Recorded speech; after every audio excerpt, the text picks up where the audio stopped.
we're going to bring in the WBC champion, heavyweight champion, Deontay Bomber Wilder. Good evening, Mr. Wilder. I'm doing good. How about you guys?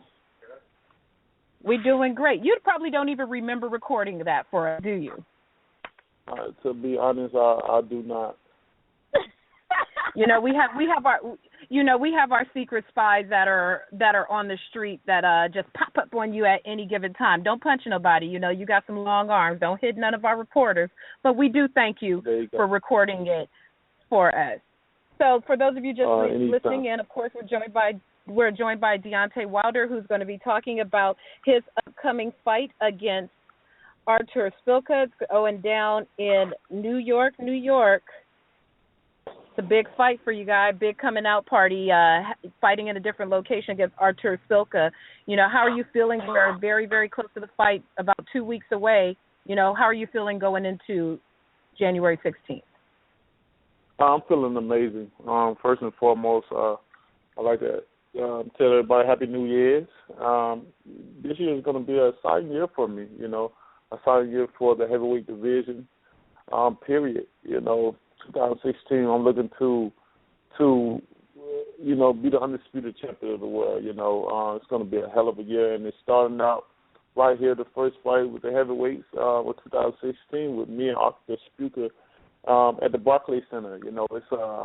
It's always a blessing to be able to put your name in history, and I get to make history come that night along with a lot of other great heavyweights that came before me. New York has a crazy history, a great history of heavyweight fights there, and I want to make history that night as well too with a crazy knockout. I want one of those knockouts that just people just remember for years. I'm looking to catch a case in the ring. Hey, Jeandra, before we talk too much about the fight, last week we had our end of the year show, and you were actually one of our backyard heroes for your ability to touch your Alabama people and the fans and mobilize them. It's not like boxing is, the number one sport in Alabama. So just kudos to you for the movement that you've brought to Alabama and bringing attention to boxing. But I wanted to ask you, has it become a distraction for you, training in Alabama and being at home? I mean, are you going to have to take your camp elsewhere soon? I mean, because you're that big of a personality and a star there now. No, it hasn't. It definitely hasn't been a distraction here. I enjoy coming back home. The old saying is, home is where the heart is, and that's a true statement. If anywhere that I can get air and breathe, it's right here at home in my home state of Alabama. People, some tend to sit back and linger around and observe you and wait till somebody else come up to you, and then that's when they get the cue to come in because, of course, I'm not a person that anyone just looking just run up on, first and foremost, but they gave me my space, and I'm the type of guy that when I feel like I need some space, that I know how to say no and know how to tell people to back off. But my other side of me, my personality, as being a people's person, also allow people to come in that which makes me, touchable, and approachable to people. Definitely, I don't meet strangers. You can never know when I'm talking to a person, me interacting with them, whether I know them or not through conversation and how I'm reacting to them. So it's no big deal for me. I love doing my camps here. I love looking forward to coming back home when I had a long month of traveling or different things. I come back home and get my peace of mind. Deontay, Michelle, you done? No, go ahead, Ryan. It seems to me, in your recent fights, you kind of almost fight to the level of your opposition to give your fans the best possible show. Is that something that you still feel you can do against a guy like Artur Szpilka, or would he be too dangerous? No, I don't consider Artur Szpilka a dangerous fighter at all. Now, don't keep in mind that we, as a fighter, we all respect each other because, you have to have a certain level of respect for any man that step in the ring. As many people may look and observe on the outside and express their opinions or criticize you, but my thing is, will they ever get in that ring and to compete? And the answer is, I could put all my money on and that I have in the bank that they won't never get up in there. So with that being said, you must respect a fighter, but I don't feel he's a threat or a danger to me. It is the heavyweight division as well too. So any right punch can take a person out. But 2016 is going to be different. There's a lot of things that in 2015, especially after being burnished to burn for my title, it was a lot of concern and a lot of things said, can Wilder do this and do that? And it seemed like once I proved that I can go 12 rounds or I can take a punch or I can box or fight in the inside, it was like almost as if I wanted to prove more to people that I, it's more that I have that just not just a right hand, So it almost allowed me to fight a certain type of way to, for sure, give people a little bit more look of me, going more rounds. I enjoy going rounds and showing people that I'm still fresh in the 12th round as I was in the first round. But also, I broke my hand in my title fight as well too, which caused my hand to have less strength in it. So most of these fights I've been having defending my title, my hand has only been, I would say, 85%. It's like even when I would still hit the mitts or the bag or have a fight and hit him in the face, I would have a tingle feeling in my hand. But having a warrior mentality, and having the adrenaline and rush in the ring, it would let me surpass that pain and enjoy it instead of just letting it get to my head. But as of now, my hands is good. I want to say it's 100%. And I'm ready to test it against Szpilka face. This is going to be the homecoming and the let-out party for Deontay Wilder 2016. I want to go back to being where I fight a guy, he don't survive under 4 rounds, and I'm looking to dominate this guy. Well, Deontay, it was no secret that there was a hard time getting you opposition, for January 16th. With you coming to Brooklyn, I mean, it's a really, really big deal. It's a big fight. You're headlining. So were you a bit disappointed that you ended up with Artur Szpilka? Or? I was. I was definitely disappointed due to the fact that me and Glasgow, I think I'm saying his name right, Glasgow, his people, we was in 2 months of negotiation. Everything was good. Everything was ready to go. And all of a sudden, the unexpected happened when Tyson Fury beat Klitschko. And they saw an opportunity in which they pressed for an opportunity to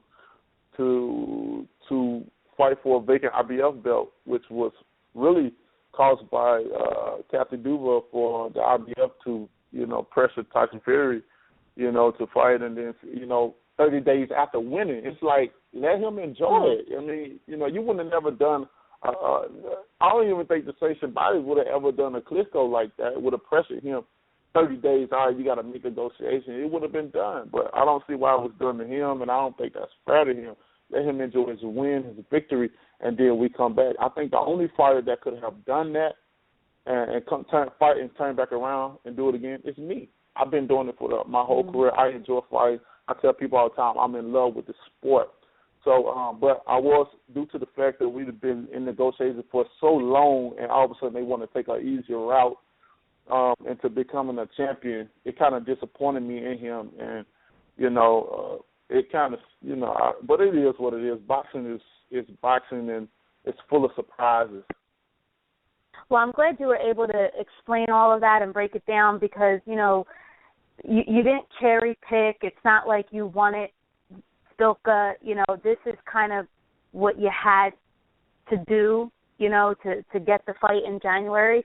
So was there any truth that you guys were talking to Stavern for a rematch? I mean, is that how desperate it got at one point where you guys were back looking at Stavern? Well, no, Stavern was never brought to my attention, nor did I brought Stavern's name to the attention of my handlers. Okay. I always we had discussion among my trainer and stuff. I would say I would have loved to give Stavern a rematch if he would have been a man and man up to the fight that we had and just be like, he won fair and square. The thing about it is, you got to be careful who you talk to around streetwise because you don't know who's familiar with who's associated. And the thing about fighters, they will face something in a minute, especially when they get interviewed or a camera in their face. But the reality of it, they would never tell the true story. The guy know I beat him fair and square. He know he wasn't dehydrated. It's to me, he became the first heavyweight in history to become dehydrated. We don't get dehydrated. We eat what we want. We don't even have to get on a nutritionist plan. We eat what we want. We drink what we want. That's the luxury. That's the perks of being a heavyweight. And for one to say that he got dehydrated because he didn't drink enough water, shit, I don't drink all the water all the time. I drink Gatorade and sometimes, different little things. But, you got to have an excuse. The excuse was, when you go back and look at, sometimes I go back and look at the All Access and stuff and how he say how in shape he is, and if he wasn't training, he would be worried. And even after the second round when I dropped him, but they didn't count it, he said he was good. He feel good. And all of a sudden he get his ass whooped, and now I'm dehydrated. But you have to make an excuse for something. But to let it all out, January really supposed to be a lot of fighters, not even just Glasgow. Before Glasgow, it was Alexander Povetkin to be. Let's get that out. It was Alexander, my mandatory. It was him, but they went themselves to the WBC and said that they wasn't ready. They're not going to be ready for me. They need more time. And these guys, when reality hit, when it's time to face me, they're going to come out like, they're going to hit that shit panic button and be like, here it is. Now I need. Well, you don't need 6 months to train for me. The more time you give me, it's the less chance you're going to have to beat me because I only get better and better. And to keep in mind, I'm coming up on my 10,000 hours of training, and I feel great, man. I can't wait 2016, baby. Bomb Squad. That's what's up. I want all shit panic button. I just want an all shit panic button. I just like that. I want to know if I can pick one up from Office Depot or something because I need one of those sometimes. Yeah. When you hit the red light go off and stuff. Before you called in, we were actually talking about our favorite moments of 2015 in the heavyweight division, and I said absolutely when you beat Stavern. If you were in Las Vegas at that fight, the atmosphere was crazy. You're charismatic and everything else, but it was such a stamp on the American heavyweight division and what you did.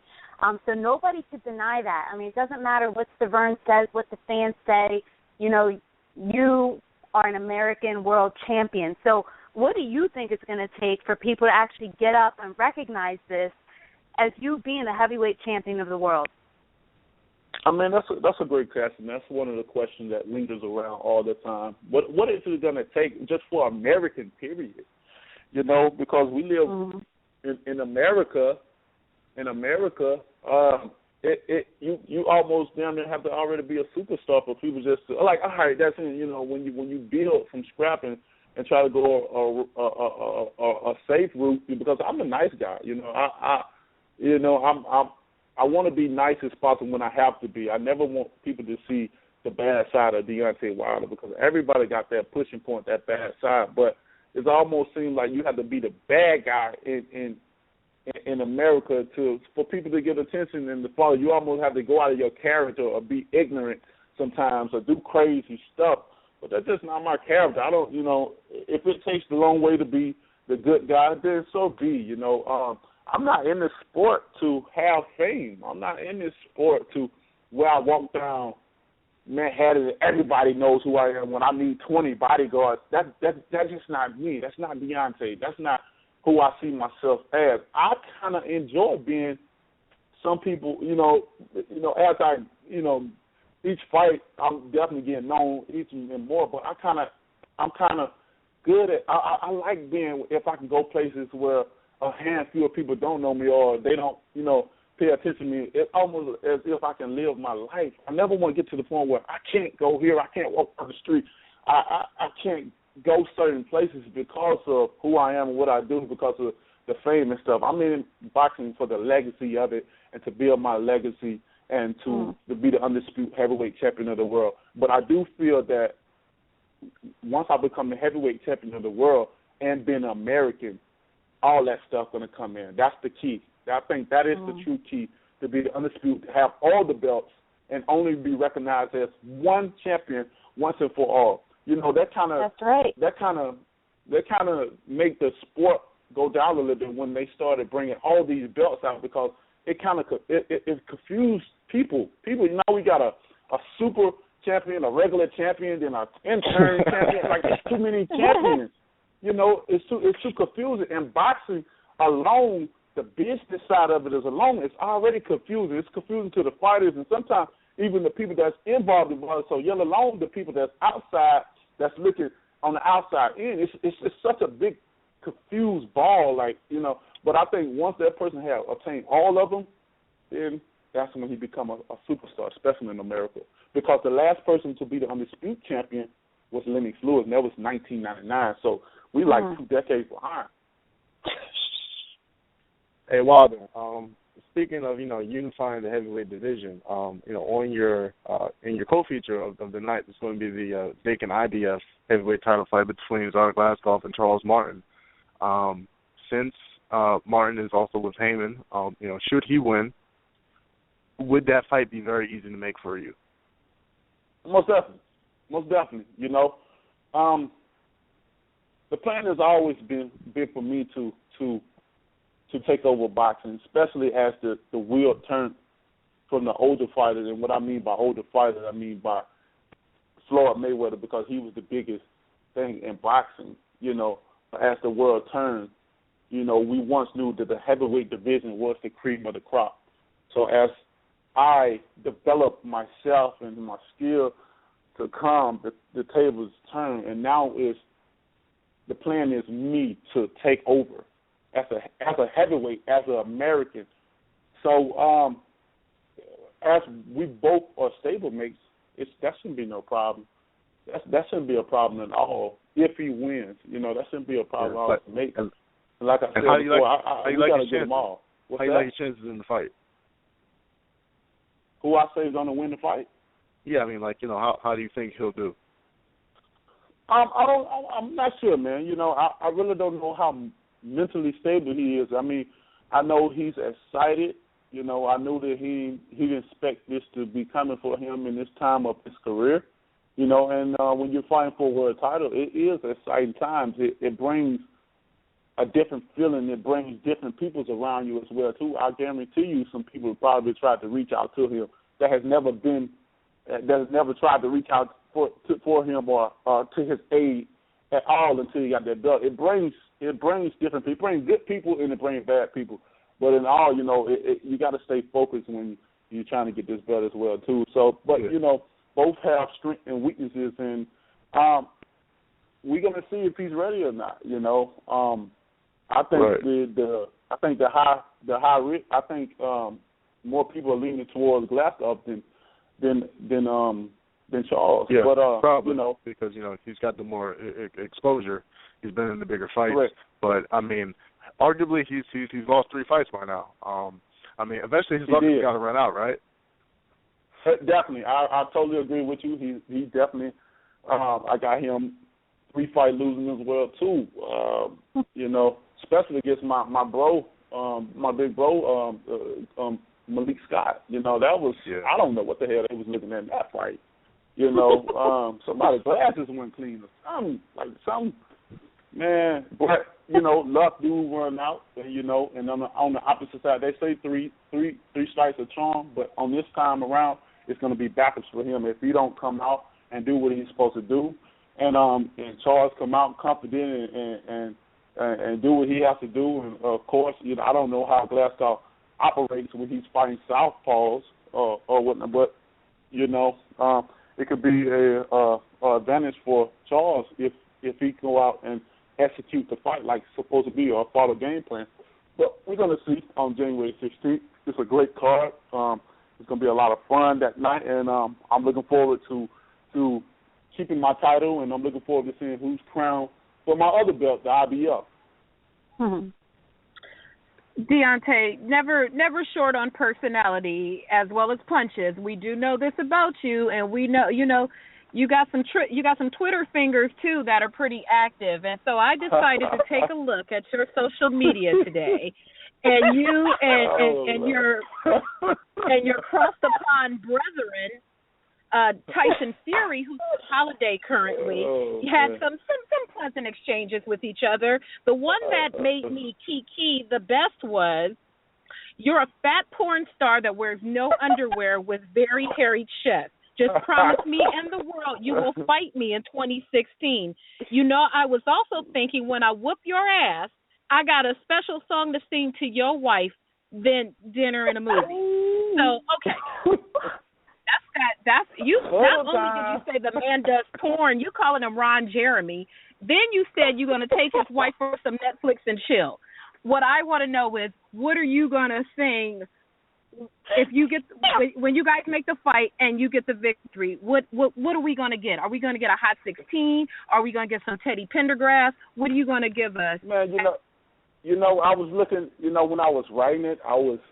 First off, I was like this, with it, we always mistake different words. I was on my phone texting, how that could be. So my your and your was mixed up. Let's get that right, But, when I was writing about the wife thing, I don't come with disrespect to nobody. Some people take it seriously when they say about their wife or whatever because they own insecurity of themselves. But I don't think he's that type of guy to take it. I think he can take a good joke or whatever. But when I was writing it, I was mixing up a little Marvin Gaye, sexual healing, and then I came back to old school with a little Jagged Edge. Says, he can love you like I love you, baby, you know too. If he can be a man like I can be a man and do the things to you like I can. I was up in that moment at the time. So, I got a little something to switch it up. Oh, my God. I got to get myself together. I'm just want to get... I feel like right, Dario. Oh, kill him. Oh, kill him. Oh. That's what...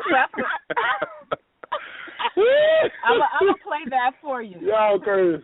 So you have no idea, So he gonna pull out his Teddy. He gonna pull out his romance. Dario. And kill him! Oh, kill him! Oh. Yep. So you heard it here first. Deontay Wilder gonna break it down for us. We gonna have to get you like the doo-wops in the background to with some sequin jackets. So whoever ring walks with you for that fight, make sure they pull out the sequin jacket so they can give you the little two-step behind you while you're breaking it down. You got to get it all together before you get there. Have a whole concert. Before we let a whole concert. That'd be live. So before we let you go for the evening, we have one more thing. We have a little game called Chin Check. And the lovely Michelle Rosado is going to give you some names, and you have to tell us the first thing that comes to mind when you hear these names. So, lovely Michelle, please take it away. All right, Deontay. So I'm just going to run down some fighters in your division, past, current, and the first thing that comes to mind when you hear their name, we just want to hear what you think about them. It could be a quick descriptor. It could be the first thing you think of. So the first one on our list is Luis Ortiz. Luis Ortiz, I'm coming to whip your ass. Okay. Brian Jennings. Yeah, though. What did he say? Yeah. He always can't though, so I just got him out. He always says that. It's true, he does say that. He says that all the time. Next, Tyson Fury. Tyson Fury, 2016, baby. Promise me. All right. When you hear the name Charles Martin, first thing you think of?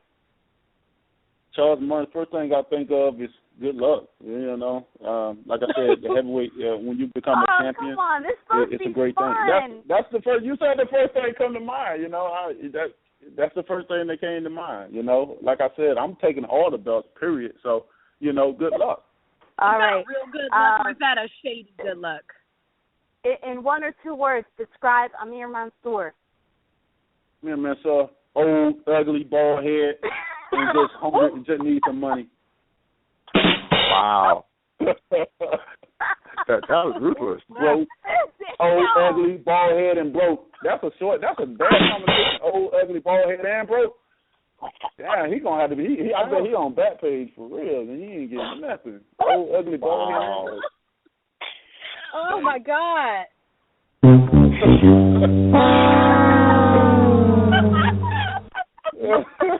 got him on back.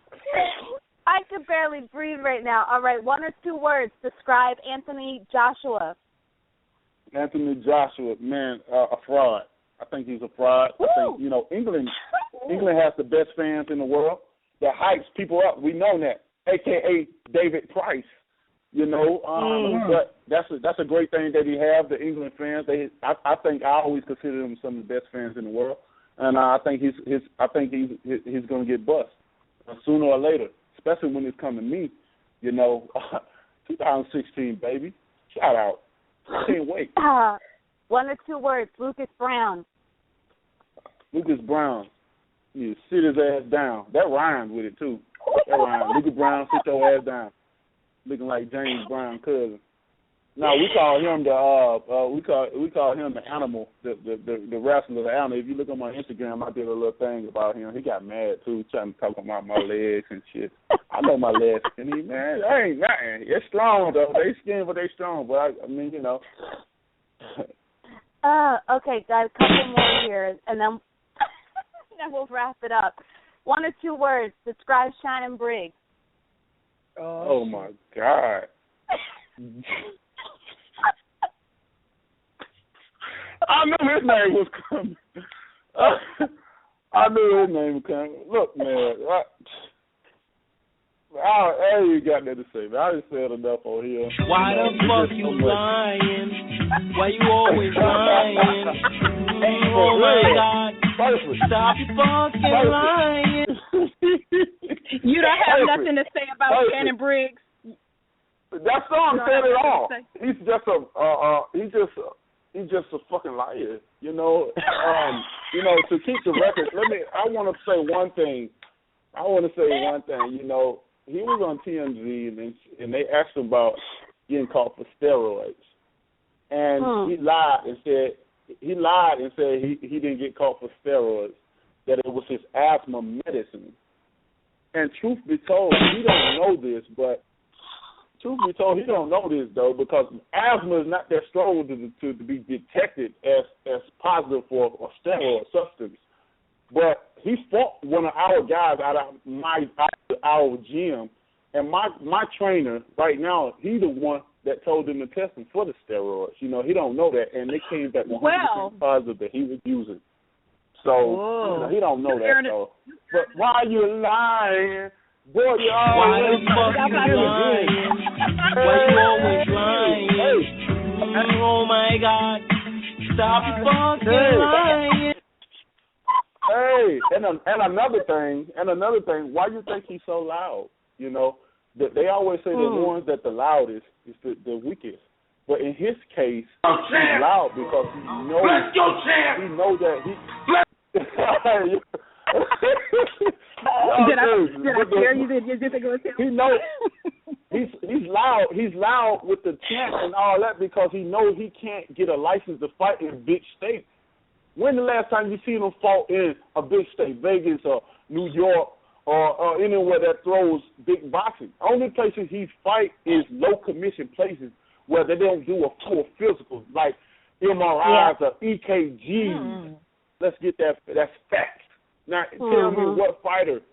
That's facts. He fight in Indian casino resorts where it's low commission. He can fight here in Alabama. You know, it's low commission. Yeah. All right. I got two more names for you. One, 2 words, descriptors. Muhammad Ali. Man, Muhammad Ali, my idol, the world's greatest. You know, when I won my title, it was dedicated to him because I fought on his birthday. I fought on Martin Luther King's birthday. Emanuel Stewart said I would be the champion of the world, and I promised my daughter that I'd be a heavyweight champion of the world. So all that, when I think about Muhammad Ali, I think about that moment when my hand was raised high, you know, and it was a great moment because I got tapes on this man, you know, VHS tapes, you know, and he was, it'll never be nobody like Muhammad Ali, you know, ever. You know, he was entertaining, he was exciting, he was unpredictable. Even when he lost, he was still a champion because people loved him whether he lost or won, and he was a true definition of a world champion. Someone feared no one, went behind enemy lines, but also was a champion in the inside as well as the outside, man. And he always, for that reason, he's my idol and one of the greatest that ever did it. All right, 1, 2 words. Describe Mike Tyson. Mike Tyson. Just a monster, man. Wow. A guy from New York, like I said, I'm happy to be coming to New York to put some history, to make my name in that history. And Mike was one of those guys that's in the history, just straight beast, man. You can't deny it, you know. Just a monster in the ring, and you know he wasn't all that intelligent outside of the ring, but when it was time to go inside that ring to handle that business, Mike Tyson. You know, if it was a war going on, and I had to choose what side, I'm going with Tyson. You know, I'm going with Mike. All right, last but not least, seriously, give me 1, 2, 3 words, all right, that describe Deontay Wilder. 2016, undisputed heavyweight champion of the world. There you go. Mm-hmm. Good answer. Before we close, you got to send us the drop like that. Before we wrap it up, I have to ask you this because somebody DM'd me, somebody slid in my DMs on Twitter, and they asked me to ask you, are you ready? Yeah. What was up with the gloves in New York? They wanted to know, were you not leaving your fingerprints behind? What was up with the gloves in New York City? What was up with the glove? Not only was I, you know, I get cold easily, and my hands are usually the first thing that get cold on my body. But I also, you know, I was feeling like a assassin, man. I was feeling like a hit man. So I didn't want to leave no fingerprints if I did something. Oh, wait a minute. You know, we got somebody in the queue. I think this is Lou DiBella in the queue. Let me pick him up. Uh-oh. Lou DiBella? Uh-oh. I got to tell you something. I'm sitting here laughing my ass off listening to you people. Hey, Lou. No way,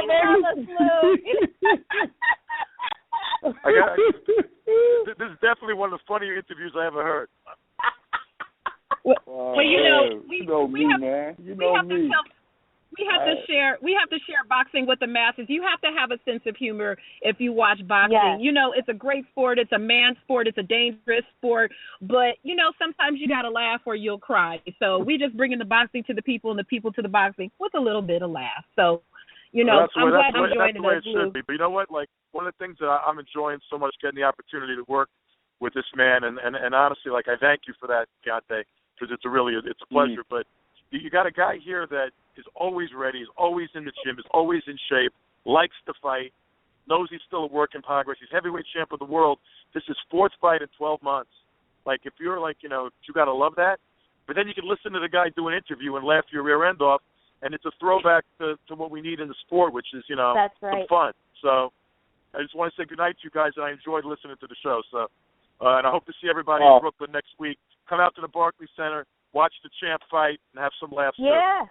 Fly us out, Lou. Oh, man. I appreciate that, Lou. I'm ready.